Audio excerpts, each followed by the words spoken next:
Hey there, Sharon Horne-Ellstrom here. Welcome to day 9 of our free 30-day, 10th actually, Get Up and Go challenge. Today is day 9, and we're going to talk about, yesterday we looked at, hopefully you did this already, because we're going to use what we learned yesterday about ourselves today to flip around and switch out of the way we automatically respond to things and use a tool called the flip switch that I learned from a wonderful woman by the name of Lynn Grabhorn from her book, Excuse Me, Your Life is Waiting. I think that's right. Excuse Me, Your Life is Waiting. Or, I don't know. Anyway, I've shared it before, and I don't have it sitting here. It's over on the couch because I want to go through the workbook that goes along with that book. And it takes me a good solid year every time I decide I'm going to go through that workbook. It's pretty deep work from a mental and emotional and dealing with things from the past type standpoint. It's a little woo-woo for a lot of people. It was a little woo-woo for me until my sudden cardiac arrest in 2010. And ever since then, nothing is really too woo-woo. That's not true. There are things that are still too woo-woo for me. So yesterday, we looked at our current change reaction process. We looked at what do we do now? How do we approach change? And what I did, because I knew I was heading into day 9 and we were going to change my reaction, is I wrote down some of my thoughts, feelings, and beliefs. And I'll share those quickly with you, and I'll apply the flip switch to some of them, and then some of them I'll do tonight as part of my homework, just like you will. But what we're going to do today is we're going to take the feelings, the thoughts, the emotions, the actions, the strategies, or the lack of action that we normally take, or our instinctual way of responding to changes and challenges and obstacles and failures and setbacks and whatever you call them. And we're going to, just as easily as flipping a switch on and off, I should have grabbed a switch, but I didn't. Just as easily, because it's pretty easy to flip a switch on and off, right? Just as easily as that, we can flip to the opposite side, or it's like flipping a coin. We can flip a coin. Of course, I don't have any coins here either. I've got some French coins. We can flip a coin and flip to the other side of that coin. It's as easily as flipping a switch. The coin is the same energy, the same value on no matter what side you're looking at, but we have a totally different reaction, a totally different way of behaving, depending on what side of the coin we're looking at, depending on what side of the situation, depending on what way we're flipping the switch. So for example, I put a whole lot of things on my list of how I automatically or used to respond to making changes. So I listed in the left-hand column, my left, but probably you're right. Anyway, I listed all of the ways, the words that would quickly describe how I would automatically respond to a change or a challenge. That's my old way. And then in another column, I'm going to create another column that's the new way I could possibly respond or react to this particular feeling or thought or belief.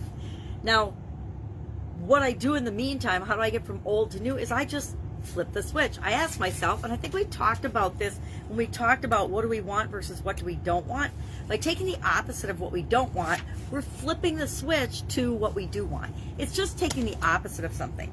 So let's look at my list now, and I'll do a couple on the fly here so you know what I mean. So I've got resist. So my old change process, I would resist. I would be like, yeah, no, not going to happen. What's the opposite of resisting?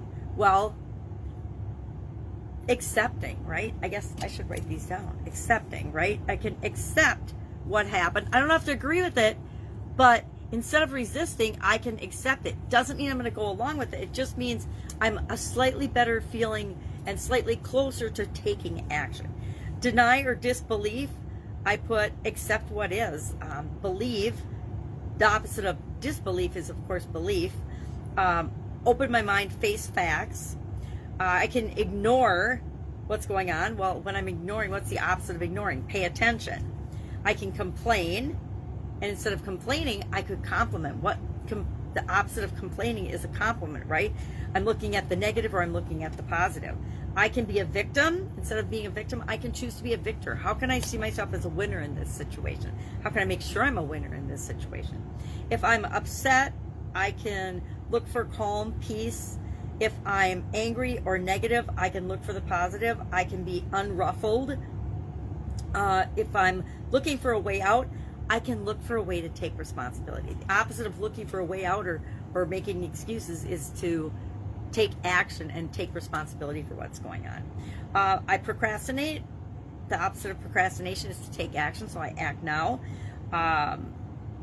If I want to whine, bitch, or moan, again, I can find things to compliment and not complain about, because I think that complimenting is the opposite of complaining, which is also the opposite of whining, bitching, and moaning.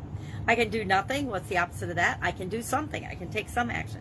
If I want to escape, I can get engaged. I can get involved.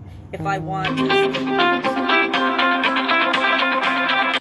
Sorry about that. If I want to escape in different activities, for example, TV, food, drugs, alcohol, I don't know, gambling, shopping, whatever is your escape vice. Mine is, movies. I watch movies when I want to escape, or read books. But reading books is a kind of a positive, so I think that's perfectly fine to read books when I'm escaping.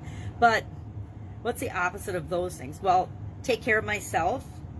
Just say no to drugs, I put. Alcohol in moderation. Opposite of TV, I put, instead of that, read or look for active problem solving.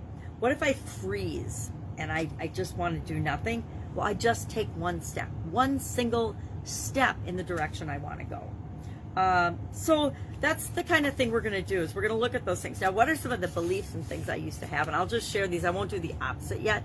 But mine was, my initial question, I don't know if I've shared this or not, but it was WTF. And if you don't know what WTF is, you need to ask me in the comments below, because I'm not going to say it. But that was my first initial response. Well, what's the opposite of that? What I created as the opposite of that is, instead of asking myself, WTF, what's going on here? I would, and if I wasn't looking at it clearly, I would say, okay, well, what am I creating now by looking at this the way I'm looking at it? This is not happening, which is denial, right? This is unbelievable.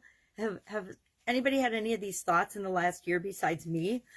This isn't happening. This is unbelievable. I hate change. I can't handle change. What's the opposite of that? Well, think about the times that you have successfully navigated any type of change or challenge. You obviously have the ability in you to handle it. That's just one of those beliefs that are lies that we tell ourselves. I don't know what to do is another one of those. So often we tell ourselves we don't know what to do, and we absolutely positively know what to do. We just maybe don't want to do it. And the remedy to that is just to take a single action, one little tiny baby step toward what you want. I can't figure it out. Again, another lie we tell ourselves.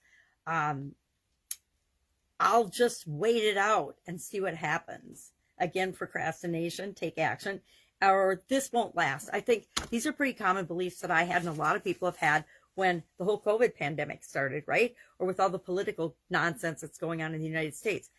I still have some of these thoughts, and so I need to flip the switch out of inaction into action, out of denial into acceptance, out of complaining or whining or pointing out what's negative, wrong, to positive, focusing on solutions, etc. So our action item today is to do this with your list of things from yesterday. Flip the switch and see what the opposite is, or just a slightly better feeling step. And then share in the comments below just one thing, one tiny thing that you would like to change in the way you currently deal with challenges and changes and setbacks, obstacles, whatever you call them. And tomorrow we are going to jump right into the SOAP framework. We'll do an overview of the SOAP framework tomorrow. We've laid the foundation. I'll give you a quick summary of what we've done so far, and then we will dive right into the SOAP framework tomorrow. And then the day after, we're going to start applying it so that you can have an opportunity to apply it in every area and aspect of your life. So by the end of this month, by the end of this challenge, it will be as easy as breathing for you to encounter and deal with changes and challenges. They'll all be installed in your subconscious. All right, that's it. Any questions about how to do this, how to flip switch, hit me up. Otherwise, go do this, share in the comments below, and I'll be with you tomorrow.